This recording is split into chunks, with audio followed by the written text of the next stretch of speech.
Please subscribe.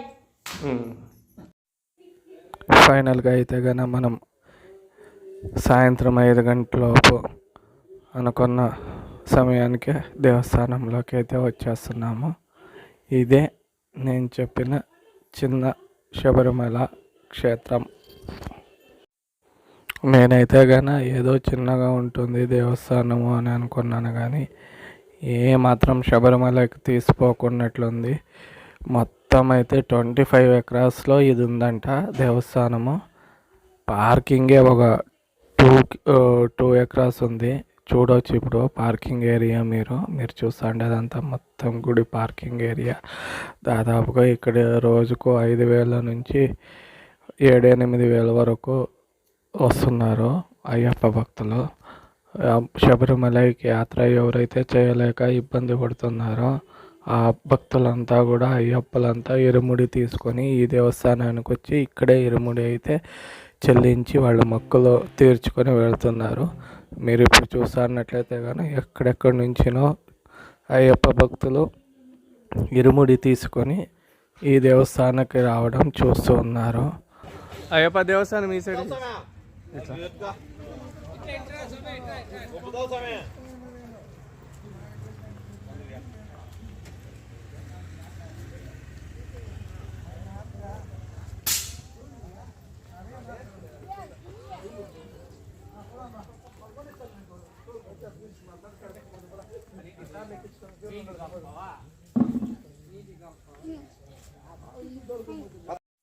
నేను చెప్తే కానీ నమ్మలేదు, కానీ మీరే చూడండి. మీరు చూస్తే కానీ అర్థమవుతుంది. శబరిమలలో ఏ విధంగా అయ్యప్ప స్వామి దేవస్థానం ఉంటుందో సేమ్ టు సేమ్ అదే నమూనాలో సేమ్ అయ్యప్ప స్వామి దేవస్థానానికి అవతల పక్క గణేశుడు, ఈ యువతల పక్క శివుని దేవస్థానాలు ఏ విధంగా ఉంటాయో, 18 మెట్లు ఏ విధంగా ఉంటాయో సేమ్ టు సేమ్ అదే విధంగా అదే తరాలో ఈ దేవస్థానాన్ని అయితే నిర్మించడం జరిగింది. మీకు ఇంకో విషయం ఏమంటే కానీ శబరిమలలో ఏ విధంగా పూజ జరుగుతుందో అదే విధంగా ప్రతి ఒక్క పూజను ఇక్కడ జరుగుతుంది. అక్కడ ఎవరైతే గన పూజ చేస్తారో సేమ్ టు సేమ్ వాళ్ళే తంత్రులు ఇక్కడ కూడా పూజ అనేది చేయడం అయితే జరుగుతుంది. శబరిమలలో ఏ విధంగా అయితే మకర సంక్రాంతి అనేది జరుగుతుందో అదే విధంగా కూడా ఇక్కడ కూడా ఆ రోజు సంక్రాంతి రోజు మకర జ్యోతి అనేది వెలిగించడం జరుగుతుంది. దానికి కూడా ఇక్కడ విశేషంగా ఆదరణ ఉంది. సుదూర ప్రాంతాల నుంచి ఆ జ్యోతి కోసమని ఎంతోమంది అయ్యప్ప భక్తులు ఇక్కడికి రావడం అయితే జరుగుతుంది. దాదాపుగా కొన్ని వేల మంది అయితే గన ఆ రోజు అయ్యప్ప దర్శనానికి అయితే వస్తారు. ప్రతి ఒక్కరికి కూడా ఏ లోటు జరగకుండా అన్నదానం కానీ, సౌకర్యాలు కానీ, పార్కింగ్ కానీ, బస్సు సదుపాయాలు కానీ మొత్తం ఇక్కడ ధర్మకర్తలైనటువంటి పెద్దారెడ్డి రామచంద్రారెడ్డి గారి కుటుంబీకులు మరియు గ్రామస్తులు ప్రతి ఒక్కటి కూడా జాగ్రత్తగా తీసుకొని వచ్చే అయ్యప్ప భక్తులను సత్కరిస్తారు. ఇప్పుడైతే మనం గుడి లోపలికి వెళ్తున్నాము. చూడండి, ఇప్పుడు గుడి లోపలికి ఎంట్రన్స్ అవుతున్నట్లే మీకు ఎదురుగానే 18 మెట్లు కనబడతాయి.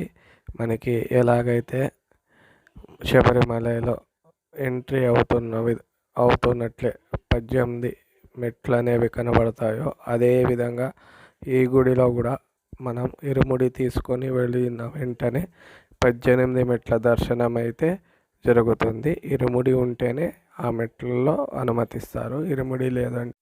ఇరుముడి లేదంటే గాన ఆ మెట్ల మీద అనుమతి అనేది ఉండదు.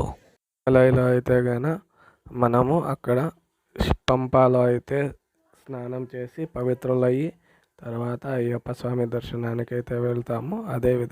అదేవిధంగా ఇక్కడ కూడాను ఒక కోనేరు అయితే ఏర్పాటు చేయడం జరిగింది.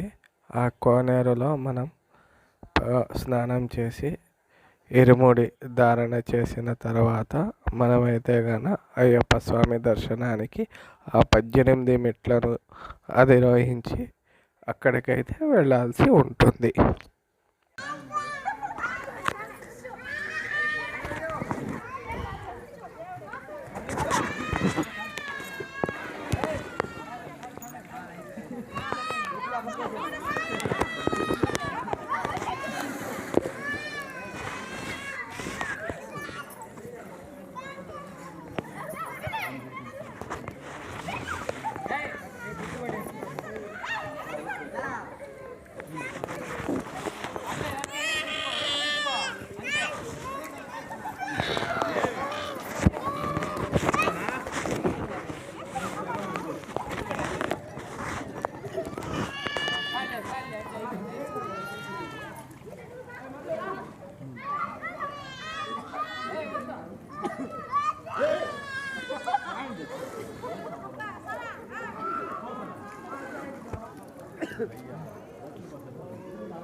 ఇప్పుడైతే గన మనము స్నానాలు అయితే ముగించుకొని ఇరుముడి ధారణ చేసి నేను ఆ అయ్యప్ప స్వామి దర్శనానికైతే వెళ్తున్నాను. నాకైతే గన మొదటగా యూట్యూబర్ అంటే గన లేదు, వీడియోస్ ఇచ్చేయట్లేదు, ఇక్కడ రిస్ట్రిక్షన్స్ ఉంది, వీడియోస్ తీసేటట్లు లేదు అన్నారు. తర్వాత ఇట్లా మడకసిర నుంచి వచ్చాను అని చెప్పేటప్పటికి ఓకే, దేవుడిని అయితే తీయొద్దు, మూల విరాటం తీయకుండా కవర్ చేసుకున్నారు. అక్కడికి అతి కష్టం మీద ఎలాగలా ఈ వీడియో అయితే తీస్తూ ఉన్నాను, తెలియకుండా ఎవరికైనా. ఇప్పుడైతే నా వెనకలు కనబడుతుంది కదా, అదే దేవస్థానము. సేమ్ చూడండి, ఇప్పుడు మీరు శబరిమలలో ఎలా అయితే ఉంటుందో సేమ్ దేవస్థానము మొత్తం అలానే ఉంటుంది. మీరు చూస్తే కానీ తెలుస్తుంది. అలాగే శబరిమలలో ఏ విధంగా అయితే దర్శనానికి క్యూ కాంప్లెక్స్ ఉంటుందో సేమ్ అదే విధంగా కూడా ఇక్కడ కూడా క్యూ కాంప్లెక్స్ ఉంటుంది. ఇద్దరైతే కానీ నా వెనకలే వస్తా అన్నారు, ఎక్కడ మూల విరాటం చూపిస్తాడో అని. అక్కడికి నన్ను నిలిపి అడుగుతా అన్నారు, ఈ సైడ్ రావద్దు, అలా వెళ్ళిపో అని. కానీ నేను వింటానా, వినలేదు కదా. చూపిస్తా చూడండి, నా వెనకలు ఇప్పుడు కనబడుతుంది కదా, అక్కడే ఎగ్జాక్ట్గా మూల విరాట్ ఉండేది గర్భగుడి. ఇప్పుడు మేమైతే గర్భగుడి పక్క నుంచి అలా వెళ్ళిపోతున్నాము.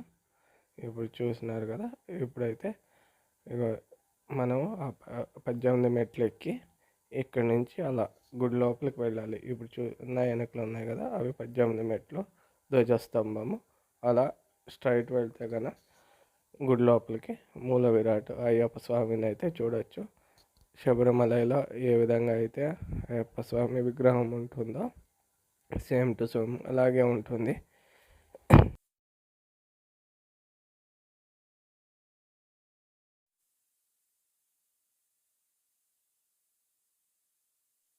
గుడిలో అయ్యప్ప దర్శనం చేసుకొని అలాగే కొంచెం కిందకు వస్తే కానీ అక్కడ మాలకాపురత్తమ్మ అమ్మవారు దేవస్థానం అయితే కనబడుతుంది.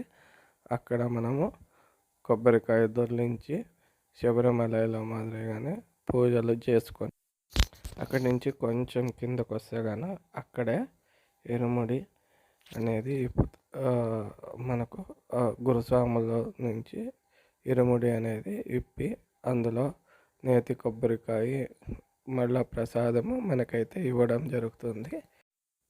ఆ నెయ్యిని తీసుకుపోయి దేవస్థానంలో ఇస్తే గన దేవస్థానంలో తంత్రులు దేవునికి అభిషేకం చేసిన నెయ్యితో కలిపి మరి మీకు తిరిగి నెయ్యి అభిషేకం చేసిన నెయ్యి ఇస్తారు. దాన్ని మనం ప్రసాదంగా తీసుకొనవచ్చు. అక్కడి నుంచి కొంచెం అలా కిందకు వస్తే కానీ అక్కడ మనకి మీకు ఒక పక్కన నంజుండేశ్వర స్వామి దేవస్థానము, దానికి ఆనుకునే పక్కన నవగ్రహాల దేవస్థానం కూడా కనబడుస్తుంది. ఇప్పుడు మీరు నేను చూపిస్తున్నాను కదా, అక్కడైతే కనుక నంజుండేశ్వర స్వామి దేవస్థానము మరియు నవగ్రహాల దేవస్థానం కూడా కొనేరుకు ఆనుకొని ఉంటుంది.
నంజుండేశ్వర స్వామి దేవస్థానాన్ని అయితే మనం చూసి అక్కడి నుంచి కొంచెం ముందరకు వచ్చి మళ్ళా దేవస్థానం మొదటి దగ్గరకు వస్తే కనుక అక్కడ అభయ ఆంజనేయ స్వామి దేవస్థానం అయితే మనకు మొదటిగా కనబడిస్తుంది. తర్వాత అలాగే కొంచెం ముందరకు వస్తే కనుక అక్కడ మనకి అన్నదాన సత్రం అయితే కనబడిస్తుంది. మీరు చూడవచ్చు. ఇప్పుడు ఇక్కడైతే రోజుకు దాదాపుగా 5,000 మంది భక్తాదులు అయితే కనుక ఈ అన్నదాన కార్యక్రమంలో అయితే పాల్గొంటారు.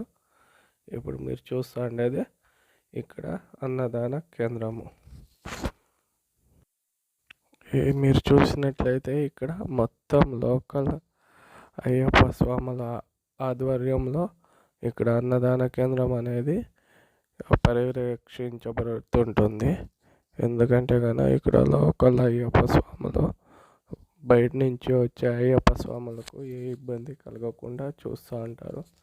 చూడండి, రోజుకి కనీసం అంటే 5,000 మందికి సరిపడే సరుకులు ఇక్కడ స్టోర్ చేయబడి ఉంటుంది.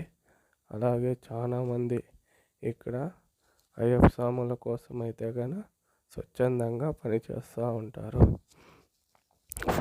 మీరు చూడండి, ఎంతమంది అయితే ఇక్కడ సాయంత్రం పూట కాబట్టి కొంచెం రద్దీ తక్కువగా ఉంది. అదే మధ్యాహ్న వేళలో అయితే కనుక అయ్యప్ప స్వాముల రద్దీ అయితే కనుక చాలా ఎక్కువగా ఉంటుంది. అన్నదాన సమయంలో కూడాను ప్రతి ఒక్క అయ్యప్ప స్వామిని భక్తులను మాట్లాడించి వారికి కావలసిందంత కడుపు నిండా అయితే కనుక అన్నదానం అయితే కనుక ఇక్కడే చేస్తారు. ప్రతి ఒక్కరిని లాస్ట్ వరకు మాట్లాడించి వారికి కావాలా వద్దా, ఎంత కావాలా అని కనుక్కొని మరీ వడ్డించడం అయితే జరుగుతుంది ఇక్కడ. నేనైతే కనుక నేను ఈ మధ్య కాలంలో అయితే కనుక ఇలాంటి ఒక అన్నదాన కార్యక్రమాన్ని అయితే కనుక ఇదే ఫస్ట్ టైం చూడడము. నాకైతే చాలా ఆనందంగా ఉంది.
లాస్ట్ ఇంకా అన్నదానం అయిపోయింది. ఆ దేవుని ప్రసాదం తిన్నాక ఇంకా ఇంటికి అయ్యప్ప స్వామి ప్రసాదం అయితే తీసుకురావాలి కదా. సేమ్ శబరిమలలో లాగానే ఇక్కడ కూడా అయ్యప్ప స్వామి ప్రసాదము ఇక్కడ కూడా దొరుకుతుంది. అక్కడ 50 రూపీసే, ఇక్కడ కూడా 50 రూపీసే. సేమ్ అదే ప్రసాదమే, శబరిమల ప్రసాదమే ఇక్కడ కూడా దొరుకుతుంది. దాని గురించి అన్న చెప్తున్నాడు, వివరిస్తున్నాడు. అన్న అక్కడ శబరిమలలో ఏ విధంగా ప్రసాదం తయారు చేస్తారో కొనుక్కొని వచ్చి ఇక్కడ కూడాను అదే విధంగా ఈ దేవస్థానంలో అయితే కనుక తయారు చేయడం జరుగుతుంది అని చెప్తా అన్నాడు అన్న. ఆ ప్రసాదం గురించినే వివరిస్తున్నాడు.